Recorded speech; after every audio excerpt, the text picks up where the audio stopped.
नमस्कार, मी सुरेश वसंत पवार, मुक्काम पोस्ट वाटंबरे, तालुका सांगोला, जिल्हा सोलापूर।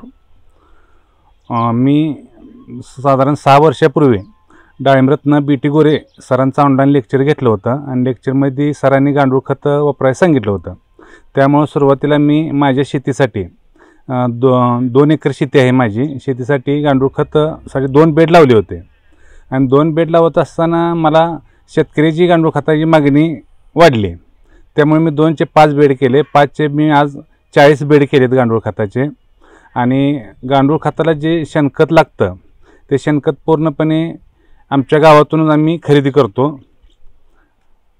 अजून काय काय लागतं? शेणखत गावातूनच खरेदी करतो सगळं पूर्णपणे। दुसरी गोष्ट, गांडूळ खत साधारण आपण बेड भरल्यानंतर एक 2 ते 3 दिवस चांगलं पाणी मारून घेतो। चांगलं पाणी मारल्यानंतर आपण चौथ्या दिवशी त्याच्यावरती गांडूळ टाकतो। बेडवरती चौकड गांडूळ इसकडतो आणि परत पाणी मारून बारदाना टाकतो बेडवरती। बारदाना टाकल्यानंतर साधारण 6 महिन्यानंतर आपण खत काढायला चालू करतो। 6 महिन्यानंतर खत काढत असताना परत ते खत काढून 1 दिवस उन्हात बाहेर टाकतो आणि परत मशीनमध्ये आपण चाळून शेणा त्याचं पॅकिंग तयार करतो। आणि वर्मीवॉशचं सांगायचं म्हटलं तर वर्मीवॉशबद्दल तर वर्मीवॉश आपण डाळिंबाला कळ्या अवस्थेत स्प्रेला देतो आणि ड्रीपमधून पण सोडायला देतो। कळ्या अवस्थेत, सटिंग अवस्थेत आणि साईजला, शायनिंगला पण वर्मीवॉशचं चांगलं काम होतं।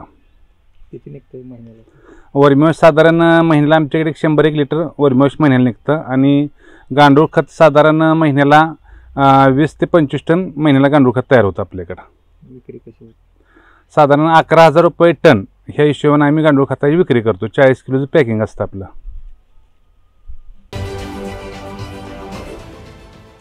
देश विदेशातील प्रत्येक घडामोडींचे लाईव्ह अपडेट मिळवण्यासाठी आता साम टीव्हीच्या सर्व सोशल मीडिया प्लॅटफॉर्मला लाईक, फॉलो आणि सबस्क्राईब करा। तसंच सर्व नोटिफिकेशनसाठी बेल आयकॉन प्रेस करायला विसरू नका।